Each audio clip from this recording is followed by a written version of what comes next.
So this is the first announcement. My entire business is crumbling to the floor because buy-to-lets are dead. What a load of crap. I've been hearing this since the day I started in buy-to-let property. Oh, buy-to-let's not what it used to be. It was back then, blah, blah, blah. So yeah, by the way, the property business is not going down the pan. We're all good. Thankfully, buy-to-let is still very, very strong. However, has it got harder? I would argue, yes. Finding great buy-to-let properties has got more and more difficult. But why is this? So there were three major complexities that came into play last year that really threw a spanner in the works. Thank you, government, once again. So first of all, it was higher interest rates. So this isn't really the government, well, is it? We spent a lot of money through COVID, and when you suddenly pump money into the economy that didn't exist before, what do you think happens to prices when there is a sudden surge of demand? Well, what happens with a surge of demand and giving people the money to facilitate that demand is supply chains start to struggle, and they go, stop it! Actually, they love it. And then what do they do to react? Well, we can't produce this much, so what do? We whack the prices up. Called inflation. At the same time, of course, COVID caused some slight issues, and we're not here to comment on COVID and the impact of it really, but obviously supply chains of materials stopped, bricks and wood skyrocketed in prices. Most houses use quite a lot of bricks and wood, if you didn't notice. Cost of labor went crazy, labor slowed down, and of course, everything then went up. So we've got price of everything going up, demand going up, and supply dropping. It's not really there to facilitate everything.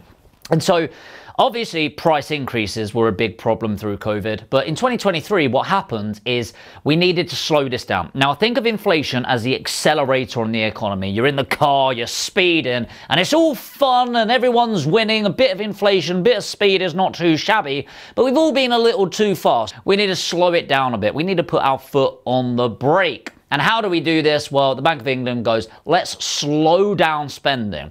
And the way you do this is by increasing interest rates. And you might think, how does increasing interest rates stop me from spending? Well, all of the big purchases and circulation in the economy is usually done through debt. And so we take on debt to make the larger purchases in our lives. And businesses in particular take on huge amounts of debt to grow and grow and grow and create this demand, okay?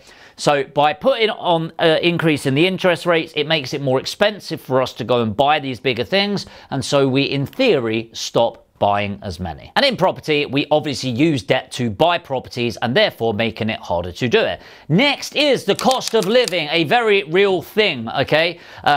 Even with many wealthy people, they had to cut back on a lot of things, and poor them crying with and wiping their faces with £20 notes instead of the 50s. But for the average person, it actually became quite difficult to pay for the rents and a lot of other things. And so for a lot of tenants, not slagging off tenants, but one thing with some tenants is they feel that rent is an optional expense, when of course it's not.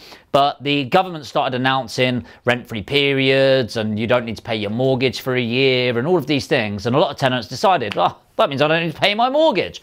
Now, even the people that are actually decent human beings and not cretins like the one I've just mentioned, even then, when they're actually coming into those struggles, it's like, what are you meant to do when it's like, look, rentals have gone up, the prices have gone up, finding an alternative house is like near impossible. How am I meant to afford the rent? So affordability took a tank whilst the prices of rents also went up. And jokes aside, it's a shit situation to be in, and that caused some stress as well. And of course, the government, just for good measure, just thought, what? Let's change the whole fucking regulation around property. Let's do that, because we haven't done enough damage. I love you really, Rishi, all right? But the EPC proposed changes, Section 21 reform, and all the other shit that come in. And the problem with politicians a lot of the time, I mean, how long we got, right? But the problem with politicians when they make changes is they don't understand the ramifications. They don't often go through a sequence. Like when we make a change in the business, you map out the changes that it will have, the negative impact that it will have, but you always allow for things that you didn't think of. But politicians, for some reason, don't seem to want to do that and do a bit of risk analysis. The reason I say this is the key for success in any business is stability. When there is change, yes, for entrepreneurs like us, it creates massive opportunity, but for most people, change creates fear. We panic and everything screws up. So, with all of that in mind, it's hard to think, well, why would anyone invest in buy-to-let property? So are they still viable? Well, put it this way, so far in 2024, we have taken on about £2.6 million of buy-to-let properties, and we are currently negotiating on a 204 unit property portfolio worth 25 million that myself and Dan, my business partner, are looking to buy, all in West and South Yorkshire. So do I still believe in buy-to-lets? Yes, we buy it very aggressively, and we are looking to buy as many as possible as we can in 2024 because the market has softened. We want to take full advantage of this for us and our Aspire Property Group investors, so that when interest rates, think about this, if something's really expensive to buy right now, less people buy it, right? What do you think happens when the cost to buy, i.e. the cost of finance, goes down? Let me know in the comments. And if you said demand goes up suddenly, you're right. And when demand suddenly goes up suddenly, what do you think happens to property prices? They go up. And I could give several examples. Here's a map of all the properties that we bought or our APG clients bought last year. Over 200 properties on average went up around 9% in value. So why would you buy buy-to-let properties? In short, if you buy in the right area, where it's got great tenant types, great logistics, great infrastructure, great investment, great schools, you're going to have strong capital growth. And when you look at the return on your investment, over 70% of it comes from your capital growth, not your rental income. Your rental income changes with regulation changes, but supply and demand doesn't change. Now, again, there's so many people that push back and go, there's no way it will continue to double every 10 years. It's like, look, I'm not saying every 10-year period it will double, but if you find a great property in a great area, in general, every 10-ish years, it will double in value. You can't keep going. You're saying a £200,000 property in 20 years' time will be 800,000. Yes, that's exactly what I'm saying. 50 years ago, you could buy a property for £1,800 50 years ago. Imagine going to that person. The average property is £1,800. In 50 years' time, it will be 300,000. No chance, you're mental. It's like, yes, the past doesn't guarantee the future, but it's 1,000 years of doing that consistently. So the question is, how do you find the right properties in the right area? And this is where software comes in. The single best software out there for sourcing, analyzing, and predicting your returns is Lendlord. And the best thing is, it's completely free. In fact, I'll put a link below. You can click on the link, set up a profile right now. Genuinely, do it now. Pause the video. And that one piece of software does almost everything for you. You can help source them, price up the refurbishments, put in offers on them, finance them, and then even when you've got it rented out, you can even manage it and sync it to your bank, all with one piece of software. And this is the mad thing. You don't need to factor in your opinion. When you're sourcing properties on Lendlord, you've got everything from analysing the schools, analysing the wealth in the area, logistics, investment, the socio-demographic breakdown there.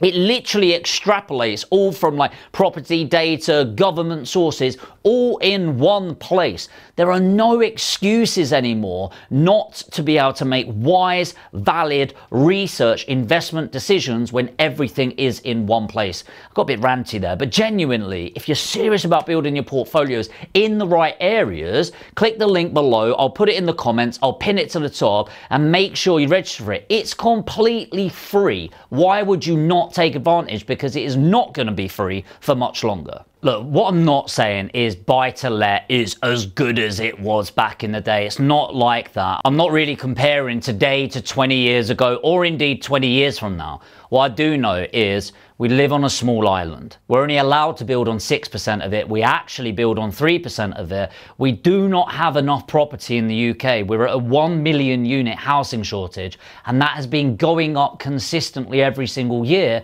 because house builders can't keep up with it.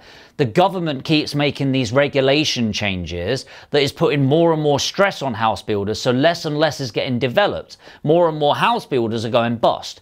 What that means is the supply of housing is getting more and more stretched. So don't think of it as oh, this semi-detached house or this detached house will get more and more and more expensive. I mean the square footage will. I think more of those detached houses will become 4 flats or 6 flats. I think semi-detached will become a flat downstairs, a flat upstairs. And you're starting to see this changing already, where the planning has gone through, where you don't need to get full planning consent to turn a house into 2 flats. So do I believe that these restrictions are somewhat prohibitive? Yes. Do I think cash flow is squeezed with these increased interest rates? Yes. Do I believe in boring vanilla buy-to-lets? Yes. I will consistently forever be buying portfolios. And you know what? If the prices collapse, I will be cheering. Not for the economy, not for the people in those situations, but I'll be cheering because imagine you're doing your weekly shop and it cost you £100 a week and suddenly they had a 30% discount. You would not be going, oh my God, this is terrible. Oh my God, I paid £100 last week. You're going to go, brilliant. I can get more for my money. So when that happens, I'll take advantage of it. And when it goes up, I'll refinance it and get hold of more money through increasing the there. And I'm going to continue buying boring vanilla buy-to-let properties. I hope you got value from this video. It was a bit ranty in the end. If you did, make sure to tap that like button. Let me know if you agree or disagree in the comments below, by the way. If you are new to the channel, please do hit the subscribe and the notification bell. And by the way, as I mentioned, Lendlord is a free piece of software. I want to say a big thank you to Avi, the owner of Lendlord, for sponsoring this video and honestly making so many dreams a reality through the software that allows information that costs so much to get hold of for free in your hands. And if you're not on Lendlord already, strongly suggest clicking the link. I don't get paid if you sign up for it, by the way. Click the link below, register your details on there. It's completely free. It will blow your mind.